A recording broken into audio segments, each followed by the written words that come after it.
Lo mejor que pasó en el proceso electoral para definir el nuevo Parlamento de Francia es que finalmente la ultraderecha liderada por Marine Le Pen no podrá encabezar un gobierno. Quedó tercera frente a la ganadora, la gran ganadora, la coalición Nuevo Frente Popular, donde la fuerza más poderosa es la de Jean-Luc Mélenchon, llamada la France Insumisa, y donde el partido de Macron obtuvo un segundo puesto, dando vuelta a todos los vaticinios, ¿no?, que le auguraban la extinción, le auguraban un derrumbe definitivo e inexorable. Sin embargo, consiguió un buen resultado colocando a su coalición en segundo lugar.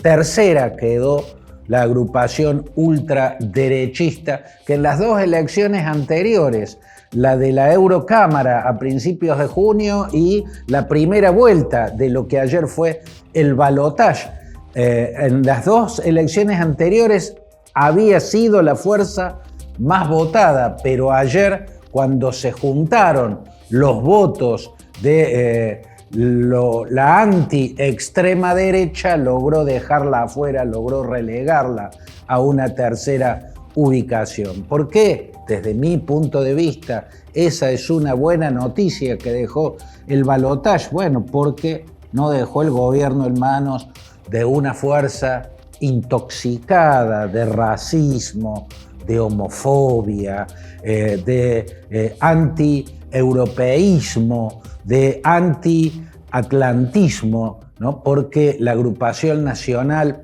es más vale pro-Putin, pro-liderazgo de la Rusia de Vladimir Putin y anti-organización del Tratado del Atlántico Norte, ¿no? Que una fuerza con esas características tan radicalizadas, sobre todo en lo que se refiere a racismo, a intolerancia étnica y a discurso cargado de violencia política, haya quedado sin posibilidades de encabezar el próximo gobierno en el Parlamento, es una buena noticia. Pero también hay una noticia inquietante, y es que la fuerza ganadora es una coalición donde el partido más poderoso, el partido más gravitante es la Francia Insumisa, que lidera el populista filochavista Jean-Luc Mélenchon, que también es pro-Putin, también es anti-OTAN,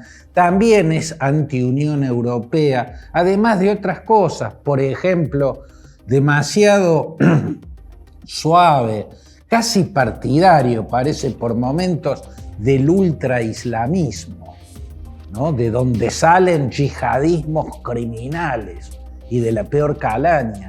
Bueno, que Jean-Luc Mélenchon haya quedado empoderado por el triunfo de la coalición de izquierda es por lo menos inquietante.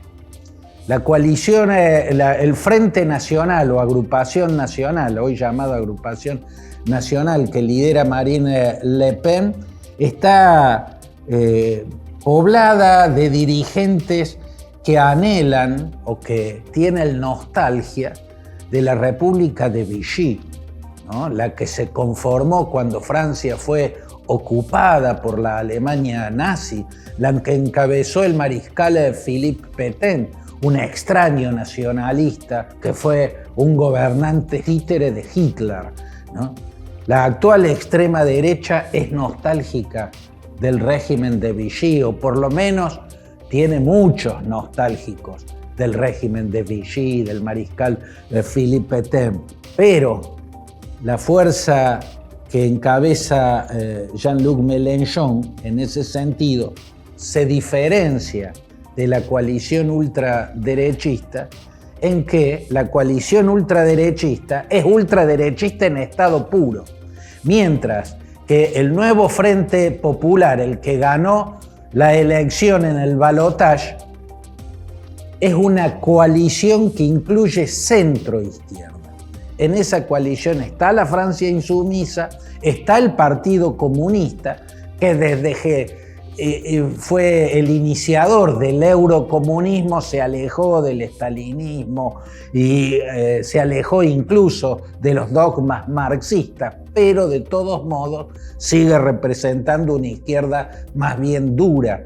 Pero también está el Partido de los Ecologistas, que es de centro izquierda. También está el Partido Socialista, que es de centro izquierda. Por lo tanto, la diferencia entre el Rassemblement National lepenista, que es ultraderecha en estado puro, y el Nuevo Frente Popular, que es una izquierda mezclada con centro izquierda, bueno, ahí está precisamente, hay una mixtura en uno, habría una mayor contención, imponiendo moderación a quien pueda ocupar el cargo de primer ministro en el caso de que sea Jean-Luc Mélenchon, ¿no? El Nuevo Frente Popular toma el nombre de aquel Frente Popular que se formó bajo el liderazgo de Léon Blum en 1935 y que gobernó unos 3 años, del 36 al 39,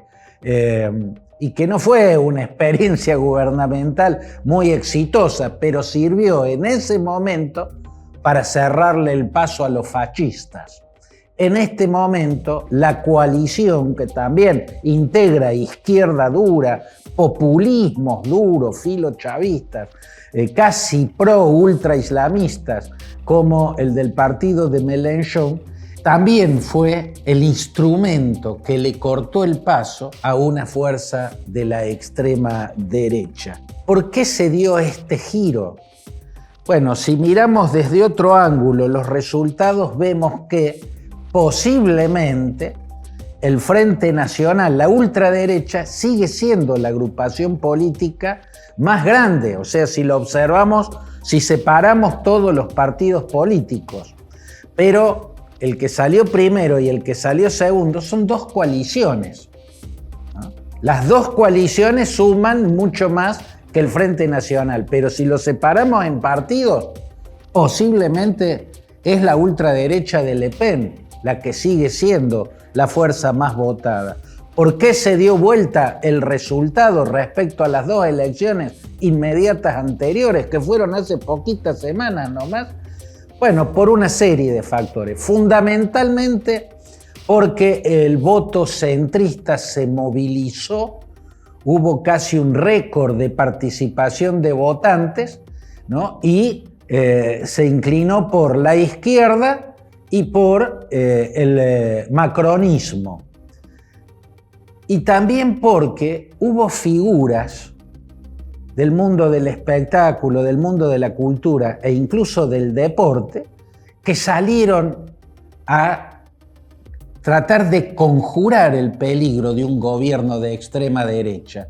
Muy visible fue el caso de Mbappé, el jugador de fútbol, el astro futbolístico, porque fue muy activo y porque fue muy claro, fue muy inteligente, habla muy bien Mbappé y además está en una posición que es visualizable y admirable desde todos los sectores políticos, económicos, étnicos, culturales. O sea, Mbappé lo ven todos, a las figuras de la cultura, del arte, bueno, lo siguen determinados sectores, pero Mbappé es visto por todos. Y yo creo que fue el llamado de Mbappé lo que movilizó las banlieues. El banlieue es el suburbio donde la mayoría, la casi totalidad de sus habitantes son inmigrantes o hijos de inmigrantes. Ahí normalmente la votación es muy baja, no van a votar, ¿no? Esos franceses no esperan nada de los gobiernos y no van a votar.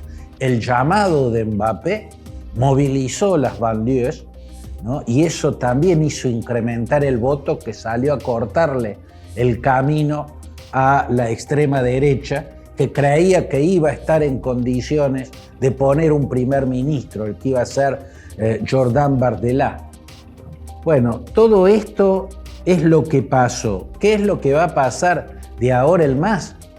Bueno, se conjuró un peligro, se dejó afuera a la extrema derecha, pero hay una realidad inquietante. se empoderó a Jean-Luc Mélenchon, ¿no? Que, como ya dije, también es anti-Unión Europea, anti-OTAN, pro-Putin. Es inquietante que una figura de esas características, de ese nivel de populismo radicalizado y agresivo, haya quedado en las puertas de encabezar el próximo gobierno. ¿Qué debería hacer Emmanuel Macron? Desde mi punto de vista, para conjurar también el riesgo de que un populismo, en este caso de izquierda dura y filo ultraislamista, lo cual es absurdo porque el ultraislamismo es medieval, es retardatario por donde se lo mire. Bueno, para evitar que un populista de esas características sea el próximo primer ministro, Emmanuel Macron podría designar a un primer ministro del Partido Socialista.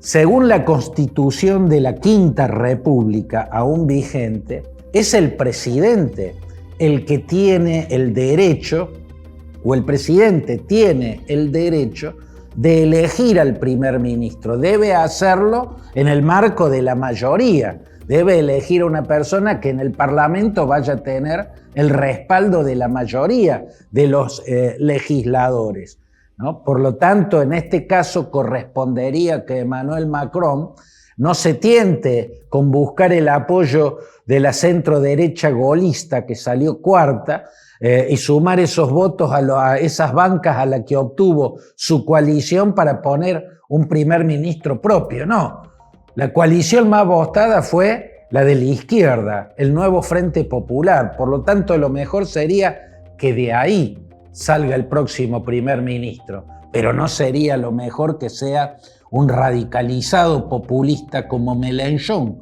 ¿Qué podría hacer Macron con ese derecho que le otorga la Constitución de la Quinta República? Y, por ejemplo, designar primer ministro al líder del Partido Socialista, François Hollande.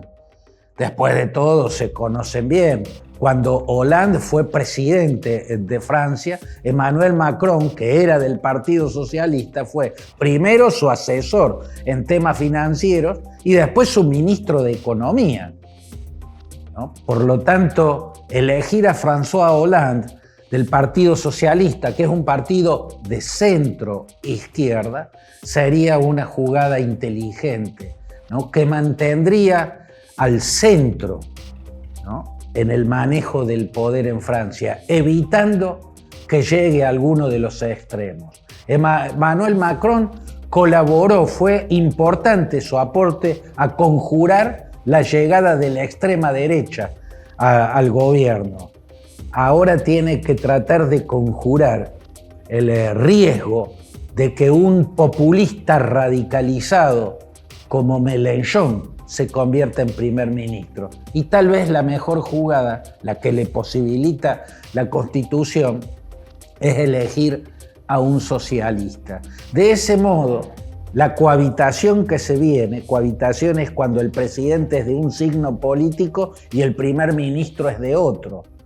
Bueno, de ese modo la cohabitación que se viene podría ser por lo menos llevadera. Hay tres experiencias anteriores. La peor de todas se dio en la década del 80, cuando el presidente de ese entonces, el socialista François Mitterrand, puso como primer ministro al conservador Jacques Chirac. Se llevaron pésimo. Fue una relación, una cohabitación turbulenta.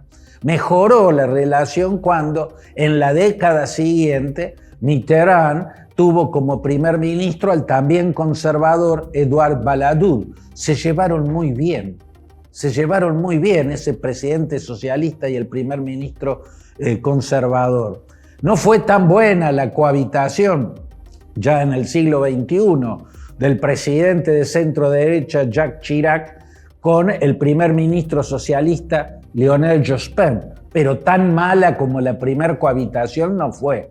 Por lo menos pudieron llevarla, por lo menos pudieron coexistir en la estructura institucional del poder francés. A eso tiene que aspirar Emmanuel Macron. Y eso seguramente no va a ser posible si el primer ministro es un populista de ideas radicalizadas y no un centro izquierdista, uno de los dirigentes del Partido Socialista.